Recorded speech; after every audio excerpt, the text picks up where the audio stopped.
Do you realize how much power you have as a consumer? I'm serious. Now, there's that famous quote that I use all the time, which is, you vote every single day by the way you spend your money. And over the last couple of years, I have found that this is truer than ever. Your beliefs drive how you purchase goods and services. And companies that don't adhere to your personal values or beliefs, more often than not, they don't get your money. And money talks.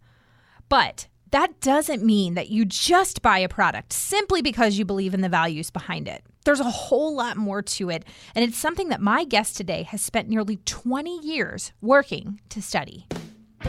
Welcome to Business with Purpose. I'm your host, Molly Stillman of Still Being Molly, and this show is all about bringing you the stories behind the brands, companies, and small businesses that are changing the world. Each week, I interview an entrepreneur, CEO, nonprofit director, or an incredible person who's trying to make a positive impact through their career. My goal is to show you that no matter what you do for a living, you can make an impact wherever you are. My guest this week is Llenay Ferretti, acting CEO of 10,000 Villages and founder of the Bahavana World Project. She's consulted for East Africa Trade Hub, focusing on business development and training programs for more than 200 fair trade groups in Asia and Africa. Llenay has also been working with 10,000 Villages for many years as the executive director, a national board member, and now as the organization's acting CEO. As a global maker-to-market movement, 10,000 Villages connects artisans in developing countries with conscious shoppers in the U.S., offering ethically sourced gifts, homewares, and fashion accessories crafted by hand. Every single product generates sustainable income and impact for over 20,000 makers in 30 countries who earn a fair living wage in safe working conditions. Now, I actually had the pleasure of meeting Llenay at the Fair Trade Federation conference back in March. And let me just tell you, this woman is incredible. She is a phenomenal human being, and I could not be more grateful to have her on the show today. You are going to be inspired, challenged, encouraged. Gosh, you are going to love this conversation. So without further ado, on to my chat with Llenay. Llenay, I could not be more excited to have you on the show because a lot of times I'll interview guests and I've never met them in person, but you and I actually got to meet in person this spring at the Fair Trade Federation conference. And so I feel like I'm just catching up with a friend now. I know. It was great to meet you too in Austin. What a great place for an event too. It was really fun. It was such a great conference. It was my first time at that conference. Have you been at that conference before? Yeah, no, I haven't been to any for a little while, but I have been to them before, and they're real. Aren't they inspiring? It really just was. I mean, so many of those the fair trade brands that were there. I mean, the other speakers, Liz Bohannon and Jessica Honegger, and the panelists. Like, these are just people that I have kind of known through the internet, or I guess even a few of them maybe I'd met in person. But it's just really cool to be around other people who are excited about the same things you're excited about, so you get to kind of nerd out for a little while.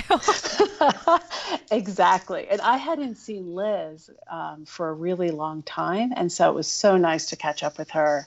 And I had never met Jessica before, and so that was really fun too. So yeah, I agree. It's just it just reminds you that you're part of a bigger community and that you're not working in isolation, that there are people all around the world working, for these values. And that feels great. Yeah. And I did not know that little interesting fact that, so Liz Bohannon is the founder of Seiko Designs, and you actually served on her board, like right when she started, which is, I had no idea, like what a small fair trade world. It is a small fair trade world. And Liz and I had met in Uganda, probably around 2009. And we just hit it off completely. Yeah. And then they asked me to be on the board. And I was like, of course. And so, I helped them to navigate some of those early decisions and just some of that, I don't know, that difficulty that you have when you're starting a new business. So I was thrilled to do that. And I was thrilled to see her again after a long time. Yeah. And I just loved, you and I had a chance to kind of just catch up one day, and we just sat in the lobby of the hotel. We ended up talking for like an hour and a half. We had like this deep conversation. I was like, man, you are amazing. Oh, you were amazing too. It was a great conversation. We just like went everywhere, Yeah. right? It was like, there was like, we just kept going like deeper and deeper and deeper. And it was just like, I love talking to this woman. This is really fun. I know. So all of that to say that yeah, like I said, I'm honored to have you on the show today. And I am so excited to just share kind of your story and your perspective with the podcast listeners. And so to start off, Llenay, I'm going to have you give us the Llenay 101. So tell us who you are and what you do. Oh, it's more like the Llenay 9 Lives. Well, I am a fair trader. I'm a fair trader for the last 20 years. Which is my second career. My first career is in fashion. I was a fashion designer in New York back in the day, in the 90s, pretty much. And I worked for companies like Liz Claiborne and Chico's, and had the opportunity to just kind of travel the world and do design and sourcing and spend a lot of time in Asia, and really felt like I had a wonderful opportunity to have this very robust career at a really young age. I was a vice president by the time I was in my mid-20s or late 20s, but it just wasn't, it was very demanding and a bit depleting, and I was ready for something new, and fair trade actually found me. That's a longer story, but I found myself at 10,000 Villages in 2001, and was asked to do a volunteer trip to Uganda to work with women basket weavers. I knew nothing about basket weaving, but I knew a lot about pattern and color and textile. And that's what I helped them to do. I helped them to take their basket weaving patterns, which were beautiful and traditional, but help them to kind of reimagine the color and teach them how to do different color formulas and kind of reinvent their basketry through color. And so that was my first taste of working with women in the developing world, with a skill that they had, and my experience being able to help them in some way capture market, which is what they were really interested in. I continued my work with 10,000 Villages and was a buyer for a short period of time. And then I was their executive director for a period of time, until about 2000, and I think it's 8 or 7. And when I decided to kind of start my own work in a company that I founded called Bahavana World Project, which is really meant to be kind of the work that I did when I started as a volunteer, which is to really bring technical skills and services to women's organizations in the developing world. And I really wanted to have a focus on Africa. And so I've worked in Africa extensively for about the last 10 to 12 years. But Bhavana also works in India and the Caucasus, just really helping women's organizations to access markets inside fair trade and outside fair trade, and give them the technical skills that they need to flourish and to succeed. I was then asked to join the 10,000 Villages board in 2016, which I was really happy to do. And through a series of kind of organizational changes, I am now finding myself as the acting CEO as we look for our new permanent CEO, and have just so enjoyed being back in the organization and helping that organization to refocus and modernize for a new consumer in this new kind of retail world that we find ourselves in. So that's like the short answer. No, that's perfect. Of my work in fair trade and outside of fair trade. Oh, man. Well, there's a lot I want to unpack, but I want to kind of go back a little bit, and we're going to like really go back into the 90s, where goodness. Your first career was in fashion, working for, these are massive global well-known brands, Liz Claiborne, Chico's. And I know I remember in our conversation, Austin, you'd even mentioned there's a couple other brands that you'd worked with. I have. I was a VP at Liz Claiborne, which created a lot of opportunity for me. And I actually had the opportunity to work with Liz Claiborne herself and her husband, Art Ottenberg, which was amazing learning experience. There's just nothing else I can say except I was so blessed and honored to be able to have that kind of exposure at such a young age. It was amazing. And so, I actually grew up in the fashion industry. My whole family's in the fashion industry. So there was like no question that I would go into fashion. It's kind of in my blood and in my DNA.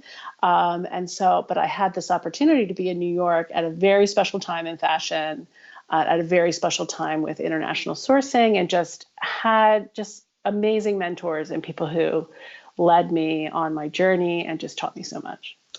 I just think that's absolutely amazing. And I wanted to know, I'm curious, how did working with some of those larger brands, when you think about the work that you do now in the fair trade industry, industries, especially in the 90s, that was when we were starting to hear terms like sweatshops, and we were starting to really begin that very, very slow process to where we are today, where consumers are more aware of how things are being made.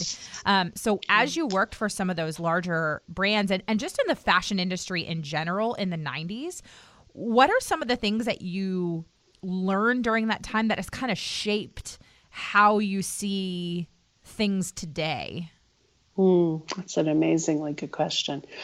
I think there's a few things. One, I think that the importance of market and economies of scale and market access to those who are who are living in a more underprivileged country or underprivileged economy is really a tremendous key to self-sustainability and growth. And so when people have access to work and fairly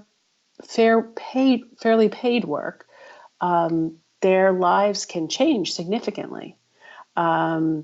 So I think that, and understanding, I think also that the market drives the consumer. The consumer has a choice as far as how they choose to shop and how they choose to invest their purchasing dollars. But they are the market. And so serving a customer and the needs of a customer is very important, whether you're working for a Fortune 500 company or you're working for a fair trade company or you're training women in small and medium-sized enterprises in Uganda. The market is an important thing to understand if you want to use the market to help you to attain financial, sustainability. I think the thing that's really different about the marketplace and how the market was when I was in fashion and how the market is today is that I think people and consumers are becoming much more aware that the way they think and the way they act and the purchasing decisions they make can affect everybody in the global community. And I think that's a significant change that I've seen through my career in fair trade, and that we really can have we do have an impact on each other. And so making good, conscious, ethical choices has an impact and a ripple effect across any value chain. And so you as a consumer making those choices really does create change in the world.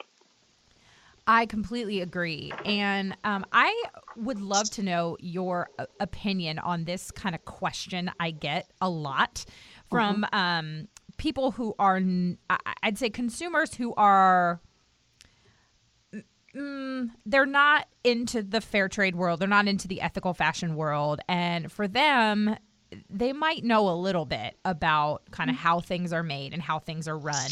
But one of the very interesting questions that I get all the time, and I'm going to be honest, if you're listening and you've asked me this question, like, I love you, okay, all of the grace. But sometimes I just kind of want to bang my head against a wall. And they'll say, for the garment workers who are working in awful conditions, being paid below a living wage, all these kinds of things, I'll get this pushback from some consumers who will say, oh, but isn't that job better than no job? And I kind of I know how I answer it, but I'd be curious from your experience, especially having traveled the globe and doing work in Asia, doing work in Africa, what would your answer be to that question and the importance of really holding companies accountable for making sure that those in their supply chain are being paid a living wage? Yeah, I think it's a fair question, but I think there's something that's missing out of it. And I think that what's missing is that those people are more vulnerable to exploitation And so when you're in a cycle of exploitation, it can be very difficult to get out of that.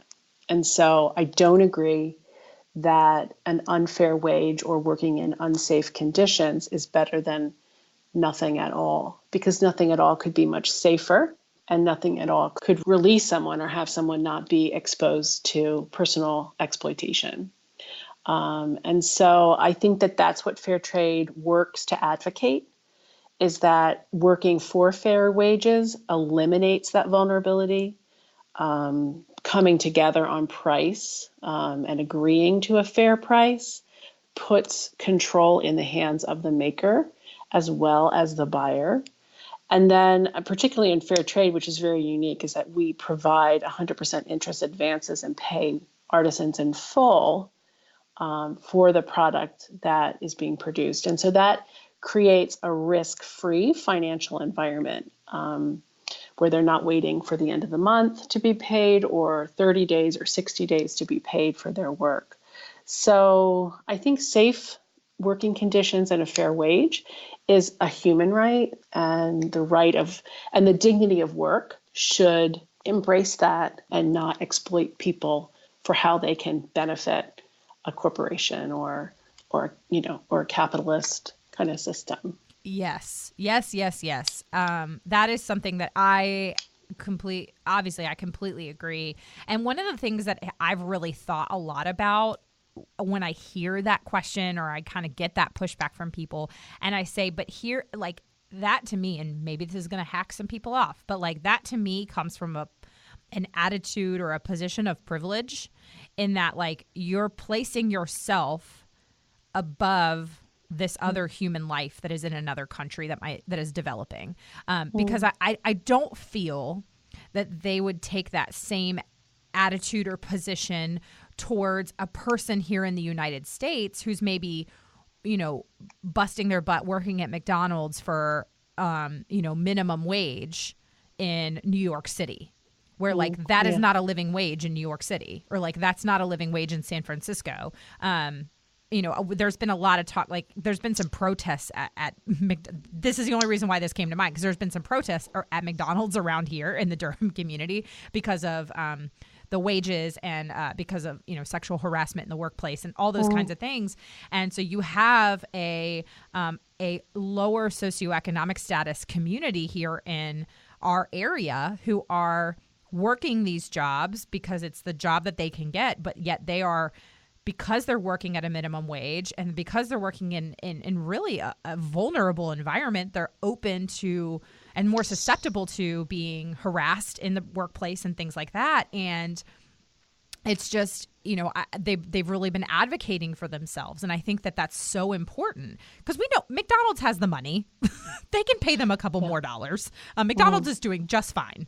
So it's a choice. And so that McDonald's is making to, in my opinion, to not pay them a living wage here in their community. And it's so to me, it's saying, oh, well, we're going to just value ourselves more than another human life that you just don't see or directly interact with in a developing nation. And so I don't know, maybe some people don't make that connection, but that's the kind of the connection I see. Yeah. Yeah, and I think what you're talking about is really important, because it talks about the need for transparency for all businesses, whether they call themselves fair trade businesses or ethical businesses or B corporations or not. Businesses need to be transparent, and consumers need to demand that businesses are transparent about how they're treating their workers, how they're paying their workers, and how they are providing a living wage, to your point, to their employees, regardless of their location. And so I think the more that consumers demand transparency from the brands they support, the more we will have a more transparent supply chain. I think that's that's part of the movement that we're seeing today, and I find it to be I think it's very hopeful. I really do. Okay, I'm breaking really quick with my chat with Llenay to thank our sponsor of the show, and that's the Happiness Planner. They are one of my absolute favorite brands. They design some of the most beautiful, inspirational planners, journals, and notepads. Now, I personally love the Happiness Planner because it helps to keep me on track and find joys each and every day. They have journals that focus on different themes such as confidence, gratitude, growth mindset, and purpose. Great tools to help you become more self-aware, happier, and more fulfilled. Now, for those of you who like to use apps, the Happiness Planner is also available as a mobile and web app. Hallelujah! Who else is excited? Now, how is it different from other calendar and to-do list apps out there? Well, on top of schedule and to-do lists, it comes with functions like monthly goal setting, reflections, meals and exercise recording, gratitude journaling, happiness, health and energy level tracker, and daily inspirational quotes and articles. You can check out their web app at thehappinessplanner.io or download the mobile apps from the App Store and Google Play. You can also download their printables for free $99, that's just free, from their website, thehappinessplanner.com. And if you want to make a purchase, you can use the coupon code LIVEWITHPURPOSE for 10% off. Now, back to my chat with Llenay. Obviously, this episode is airing in July, but we're recording it just shortly after the end of the annual Fashion Revolution Week. Yes. And for those listening that maybe you're not familiar with Fashion Revolution Week is a global movement. It was, I believe, actually started in the UK. That is really challenging. It was started after the Rana Plaza Complex Disaster that happened on April 24th, 2013, where over 1,100 garment factory workers were killed in a factory collapse. Over thousands more were injured. And it's the worst garment factory complex disaster in history. And so it's really challenged consumers to stand up and say, we demand more transparency from the fashion industry. We demand, for workers in the supply chain, from the fields to the factories to the sales floor, to be treated with dignity and respect and paid fairly and all those kinds of things. And so one of the the tenets of this campaign is to kind of post on social media asking your favorite fashion brands the question, who made my clothes? And sometimes people will get it confused with where are my clothes made? And it's like, no. Like, you can look inside a tag and see, made in China or made in Peru or made in wherever. But it's do you know the people that are making your clothes in your supply chain? And I'll just go ahead and say it, but I have been asking, one of my former favorite fashion brands is Lilly Pulitzer. And I used to love Lilly. I was a sorority girl in college. Okay, I've worn a lot of Lilly in my day. And about we're coming up on almost 3 years ago, I started asking Lilly the question, who made my clothes? And so I started by emailing. I have called their corporate number. I've posted on social media. I have written an entire blog post. I have done, pretty much you name it. I have asked Lilly who made my clothes. I have yet to receive an answer. And I did an Instagram post and asked again. And I finally just called on my community on Instagram and I said, can you tag Lilly Pulitzer? They can't ignore this. So, I had hundreds of comments, hundreds of people sharing the post, tagging Lilly Pulitzer, still no answer, crickets.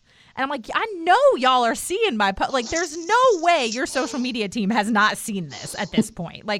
We've got hundreds, if not thousands of people tagging you and sharing it. And yet you're ignoring me. And and some people were like, well, the silence says something. I'm like, yeah, I'm sure it does. However, at this point, I'd like any answer. Even just to admit, you know what, we don't know. Or, that's something that, we're not very proud of, but we're going to make steps. I'm not asking for perfection. I'm just asking for progress, any kind of answer, an acknowledgement that you've seen my stuff for almost 3 freaking years. I'm like, just someone answer me. And I'm not giving up. I think they think that eventually I'm going to give up, but they are sorely mistaken. But I tell this story because you said consumers have a right to be able to ask these questions and all these kinds of things. And I just think, I mean, I realize that I work online, and so I open myself up to trolls and all these kinds of things. But I just had to laugh because I had one person in particular comment on my post calling me a bully. Because you were demanding transparency I was from the asking, brand. Yeah, they were like, "This is you're attacking this, and it's tacky, and you're being a bully." And I was just like, "How is asking questions being a bully?" Like I was like, I think our definition of bullying is quite different. But then she was like, "Well, you should be asking these questions privately." I'm like, "I have for almost 3 years." So guess what I did? I called them out publicly because they've had 3 freaking years to answer me. Anyway, clearly I have a lot of feelings about this. But I just, Yeah, no, I think, the Who Made My Clothes movement. And we also, at 10,000 Villages, we also use Who Made My Bag, Who Made My Jewelry, Who Made My my scarf. And we, what we enjoy doing at 10,000 Villages is really showing the people who do make the 10,000 Villages bags and scarves and jewelry by holding up the sign in their workplace. And having them kind of tell their side of the story as far as what this long-term fair trade relationship has provided to them. And so that transparency is part of the 10,000 Villages model. It's part of how 10,000 Villages has been from day one in 1946, when Edna Ruth Byler began this movement as just a woman helping another woman to live a life of dignity through a fair wage. And so I think that, if everyone demands this type of transparency, this is the way things change. And I think the Who Made My Clothes movement is a wonderful example. We just came out of the campaign at 10,000 Villages just last week to be able to say, not only do we know who made your scarf and your bag, here they are. We'd like to introduce them to you. We're friends. We've known each other for a long time. And we've worked at a partnership for a long time. And so that's part of the brand of 10,000 Villages. But the commitment to this transparency is something every consumer can do and require from the brands that they support. Absolutely.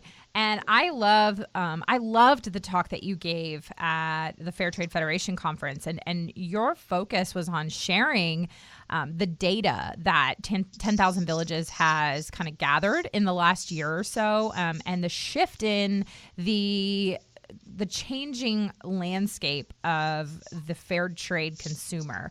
And you really hit on a lot of things that I have been talking about for quite some time, and it's a lot of what the focus of my talk is kind of in a gentle rebuke, or I don't even know if that's the right word, but like in a gentle but firm way, say to a lot of these fair trade companies, look, we are in a very different landscape in the fair trade world than we were 25 years ago when the Fair Trade Federation started. And when the Fair Trade Federation started 25 years ago, fair trade was super niche. And even between 5 and 10 years ago, fair trade and ethical fashion was a much smaller, more niche thing. But here we are in 2019, and we are seeing J.Crew and Madewell come out with fair trade certified denim lines. We're seeing Athleta, who's owned by Gap, become a certified B Corporation. We're seeing Target partnering with IJM to eliminate labor trafficking in India. We are seeing Meghan Markle and Emma Watson, like some of the world's most famous celebrities, become walking billboards for fair trade fashion, and they are selling out of items within hours of being photographed in them. And so you have a very different landscape for fair trade. And so you're seeing you're now like these tiny fair trade brands that have been around for 20 plus years, where they could, for all those years, rest on the laurels of being, hey, we make our stuff ethically. They can't do that anymore because they're now in the same conversation with these global fashion brands in the eyes of the average consumer. And so you have to really go to those fair trade brands, and like you shared with the mission of 10,000 Villages, is really And even you said this earlier in our talk, is like the consumer has a choice, but like they are the market. So the brands have an obligation to serve the needs of the customer. And right. for so long in the fair trade world, which I get it, like that's the way it was supposed to be, is fair trade brands were all about, let's just tell the story of our artisan and let's get people to buy it because it's ethically made. But at the end of the day, if it's not a product that is well made, on trend, functional, high quality, if it's all those things, if it's not all those things, then you're essentially just creating a pity purchase, which we don't want. Right. We don't want. No, it's not a charity purchase at all. No, I mean, we want to empower people through trade. And so trade and purchases are a choice. And you're right. The competition is very different than it was 10 years ago, for sure.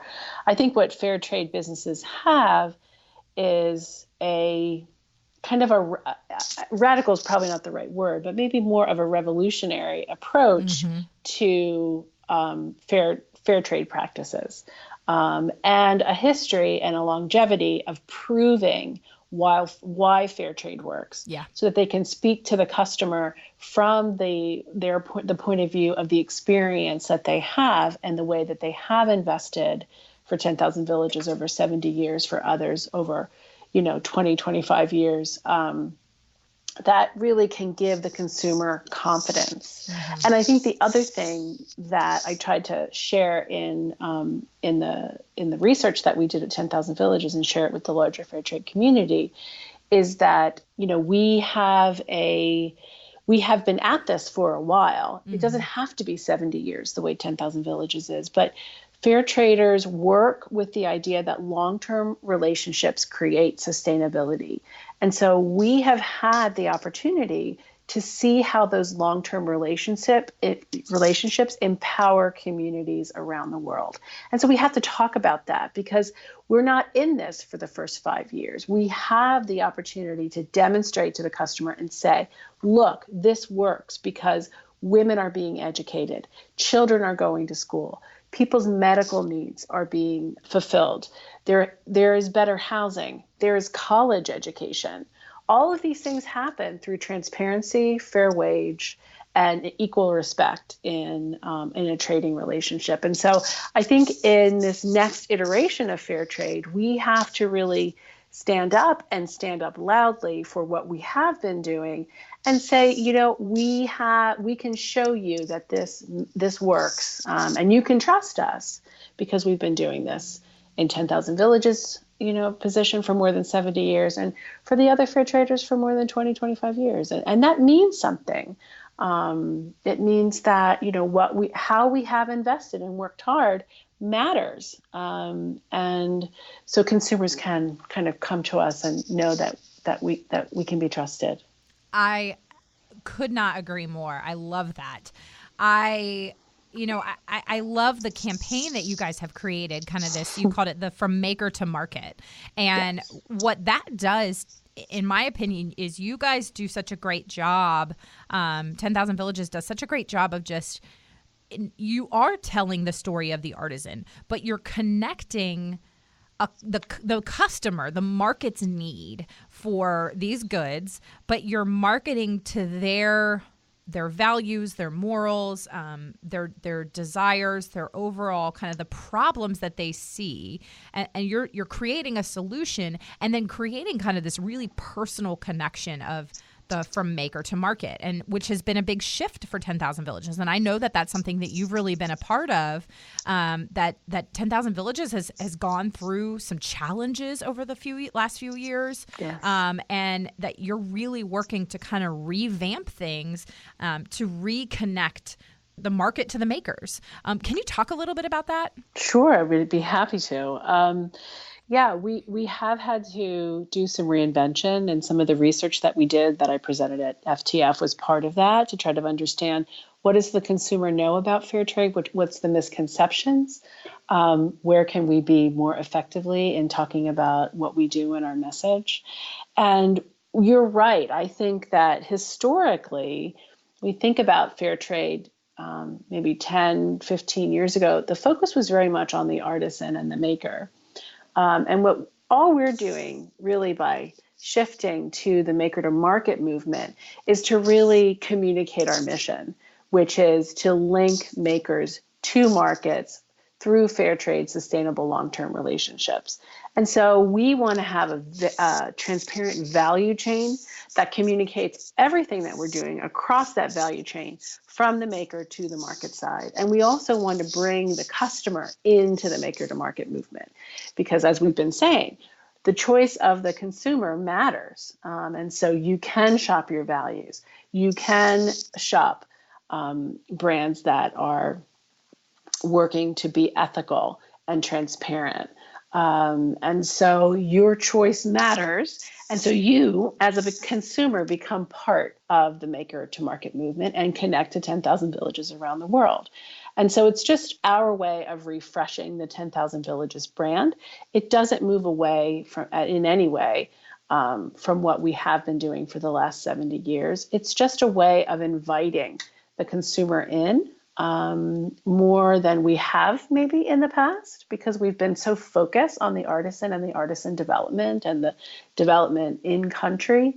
We want now the maker and the market to be equal in our messaging. And we want the consumers to know our makers, which that's something that we have done for a very long time. But to continue to introduce them, introduce their craft, introduce their skills, and celebrate the craft and the culture that they bring to us. And so that's how the maker to market movement was born.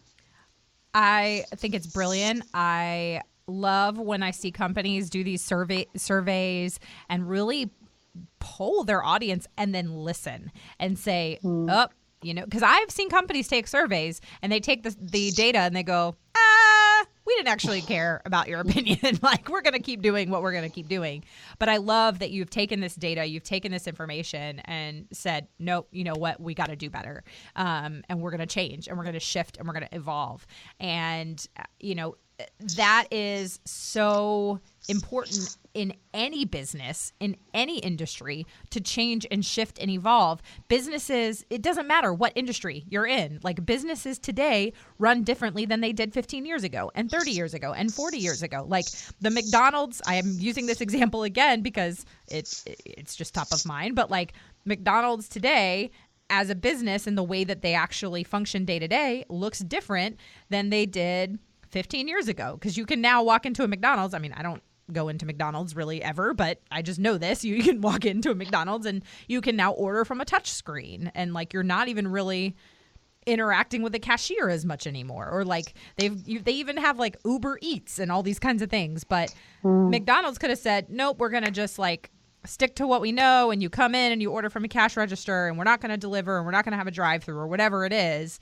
And they would be tanking. But when you shift and change and evolve, and just like with grocery stores, like now are signing up with services like Shipt and, Instacart and all those kinds of grocery delivery services. Like if a grocery store in your area doesn't want to sign up with one of those, well, they're going to miss out on customers because a lot of customers are now getting their groceries delivered. And so it's just the way business works is shaping and evolving and changing. And I have seen so many fair trade businesses just be very resistant to that.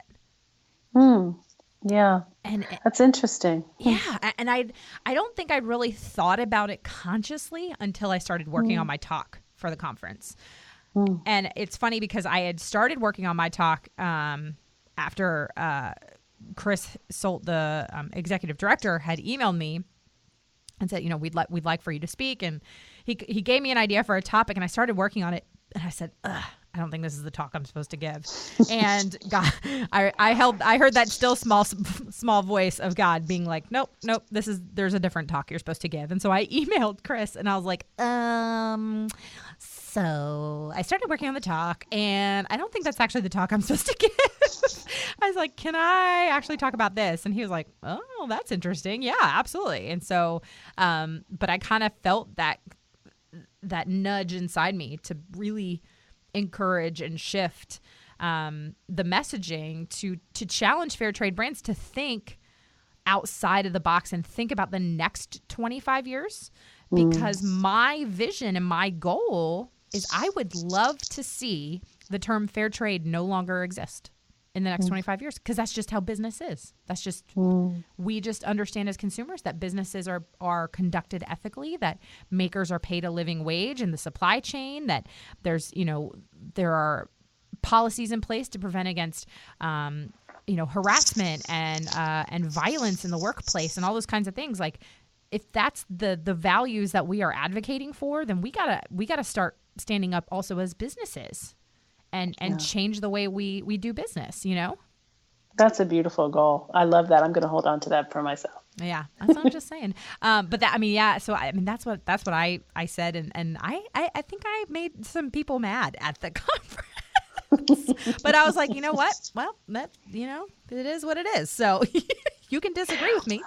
But yeah, when you're passionate about things, it's important to, to speak, and sometimes that can be provoking. But I think I also think that when things settle down, that it's good to hear different perspectives. And so that creates change, and it creates an environment. We're in a new environment. We're in it's such a quickly changing marketplace. I mean, we do have to be open to new perspectives. And I think the consumer is challenging all brands to think differently. Yeah. I think all the examples that you gave were all brands thinking differently based on consumer need. I think it goes back to that for any brand. But I think for fair trade brands in particular, if we are pioneers in this fair trade space or this ethical space, then to be a pioneer, we have to keep moving forward. Yep. And reinventing. And so that can be challenging and daunting, absolutely. But once you break through, it can be so much fun. So much fun. I agree. There's so much I want to talk to you about, but there's one more thing I want to talk to you about before we transition to our Get to Know You round. And this is something you and I had a kind of a brief conversation about when we were in Austin. And I wanted to just touch on it here on the podcast because it was so challenging and encouraging for me. And that is the connection and the very strong calling I feel as a believer, as a Christian to this industry. And I mean, obviously with this podcast, like, this is not, a Christian podcast, although my listeners know that I'm a Christian, so I'm going to talk about those things. But I have people from all different faith backgrounds and perspectives and stuff on the show, and I love being able to have these conversations.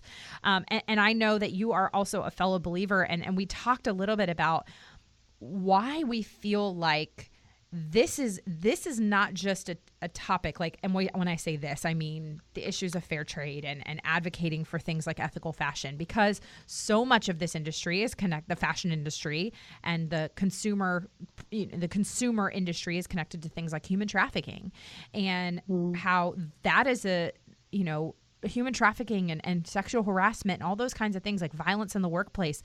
Those are issues that break the heart of God. And so us as Christians, as believers, as followers of Christ, like, if that's an issue that breaks the heart of God, then it should be a part of who we are to stand up and say, you know what, like, as a Christian, shopping ethically is not just something that I am passionate about, but it is something that I feel a deep calling towards. But that we don't see that as much as I feel like we should.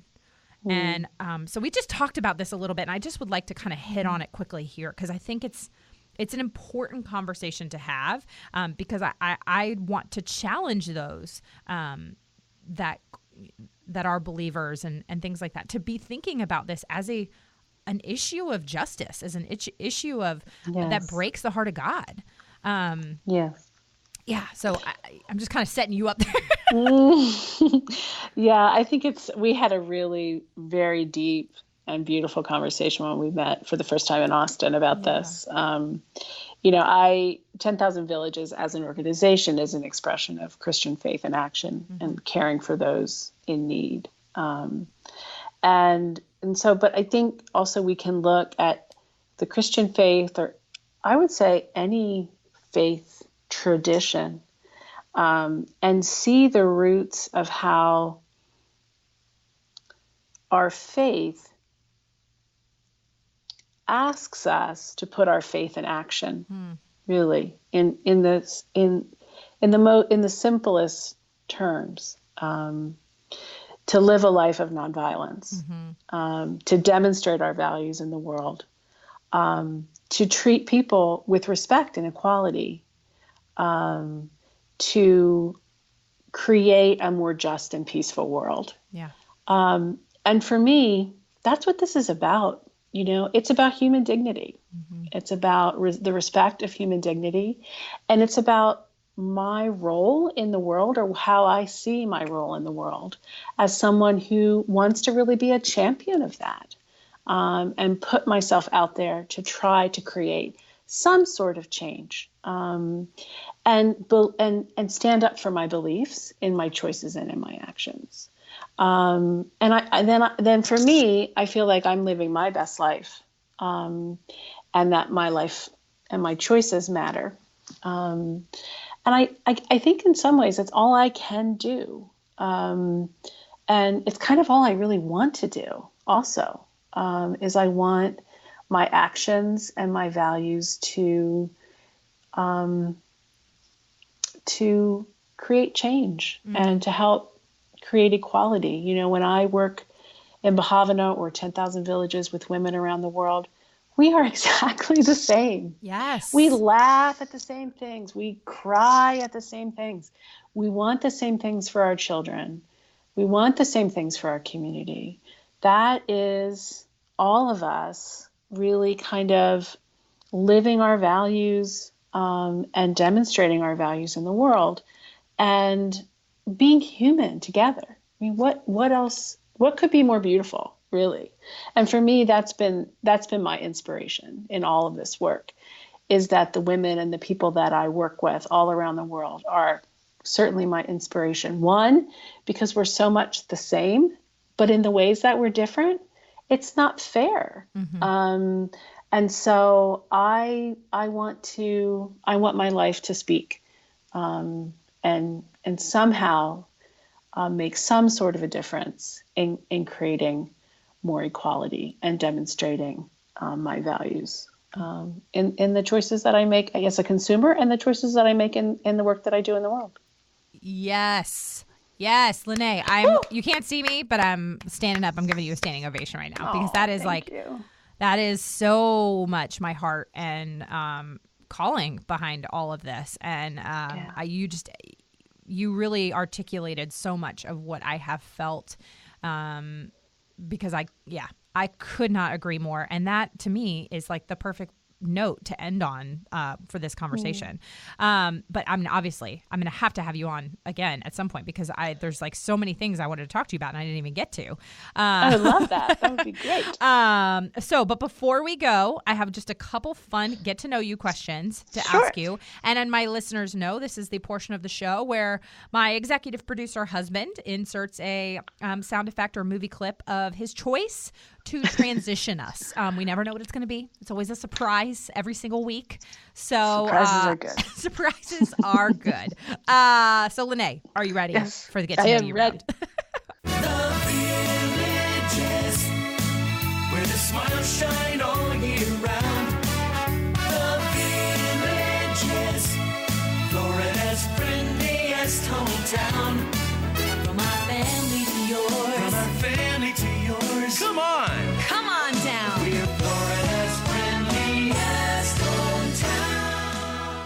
So my first question is, what was your favorite TV show to watch growing up? Oh my goodness, that's a silly question. It is a silly question. Bugs Bunny cartoons. Bugs Bunny, yes. I love Bugs. Yeah. Looney Tunes, man. Looney Tunes. We got to get some Coyote with Roadrunner Coyote with some Acme anvil. Oh yeah, Acme. And Elmer Fudd. I love Elmer Fudd. I was also a big Marvin the Martian fan. Oh yeah. That's so silly. I went through a Marvin the Martian phase in like elementary school and middle school. And apparently my parents like fed that obsession through Marvin the Martian Christmas ornaments. And so now every year at Christmas when I'm unpacking my Christmas ornaments and decorating my tree, I have like 8 Marvin the Martian ornaments. And I'm like, this is kind of embarrassing. Put those on the back of the tree. Yeah, they go on the back of the tree. Okay. Question number 2 is, what is your most unusual talent, or maybe a talent that we wouldn't know that you have? I'm a pretty good cook. Ooh. What do you like to cook? I like to cook foods from places that I visited, but they're never as good. Oh, yeah. Although I started kind of cooking some not so horrific Indian food recently. Yeah. I got a new cookbook. I like to cook Thai food, Vietnamese food. I like to cook, I like to cook some East African food, although it's a little more difficult. But yeah, I like to experiment with cooking from traditions around the world. Yes. I love one of my favorite places. It's like a second home to me is Kenya. And I realize it's like the most plain food in the world, but chapati. I could eat chapati homey all the live long day. And I have tried to make it here and I can't do it. I can't. Every time I try to make it, it does not come out right. And like, I just think of the moms, like I have been in some real remote areas in Kenya where these women have like, their hands are essentially oven mitts because like they are literally just like touching their hands directly on these cast iron skillets in this fire. I'm like, how is she not burning her hand off? Absolutely. And they make the most amazing chapati and chai tea and what is it? Ugali and ugali. I love ugali. It's so good. It's so good. But yeah, I can't make chapati like they do in Kenya. I've tried. I fail every single time. Okay, now I want chapati. All right. Okay, what books or what are you reading right now? Oh boy, let's see. I'm always reading more than one thing. So I'm reading Leonardo's Brain, which is kind of a study on how Leonardo da Vinci's brain actually worked, which I'm very interested in because he was kind of the biggest overachiever on the planet. That is so I just want to kind of fascinating. understand how his brain works. And then I'm reading another book by an author by the name of Peter Greer, who is with Hope International, and it's called Rooting for Rivals. It's a very good book about supporting each other. Oh man, I am definitely adding both of those to my my reading list. I have been really into audiobooks this year. So I've been reading way more than normal because I am listening to them. But I still sit down to read, but yeah. Oh. Yeah, audiobooks on long plane trips to Kenya or to wherever you're going are really, I find them to be a lifesaver. And so, Llenay, I have decided to actually add this question as a question that I ask all my guests. And you're going to be the first guest that I ask this question of. So you're like the guinea pig for this question that I'm going to from now on, for at least for the time being, until I decide to change it again, ask my guests. And that is, what does it mean to you to run a business with purpose? Oh, that's a beautiful question. I'm so honored to be able to answer this. What does it mean to me to run a business with purpose? It means to have my personal values and my outward expression in the world aligned. And it means that I am living my personal best life and hopefully helping others by doing that. Yes, that was the best answer, Llenay. All right. Well, you have just solidified for me that this is going to be a good question to ask. It's an excellent question. I really like it. I'm excited. I'm actually a little mad at myself that I didn't think to ask it earlier, because you're like, I don't even know at this point. Like a million episodes in. You're episode 149. So like we're 150 in. And I'm just now thinking to ask this question. But hey, evolve good things take time and change. Evolve and change. That's what we've been talking about this whole time. The importance of shifting and evolving. Llenay, it was truly a pleasure and a gift and an honor to have you on the show. You are amazing. I adore you. Thank you. Thank you so much. Thank you, Molly. I really, really enjoyed it. Thank you so much. And let's do it again. Okay, I told you Llenay is amazing. She is one of those people I could just soak up every ounce of knowledge from for hours upon end. Now, I would love to know something that you loved or maybe something you learned from this conversation. Let me know on social media. You can find me at Still Being Molly or at Business with Purpose Podcast on Instagram or Facebook. And don't forget to use that hashtag Business with Purpose Podcast. And be sure to support our sponsor of the show who helps to make it possible, and that is the Happiness Planner.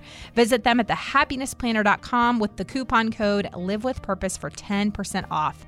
Thank you so much for listening to this week's episode. If you are a first-time listener of the show, welcome.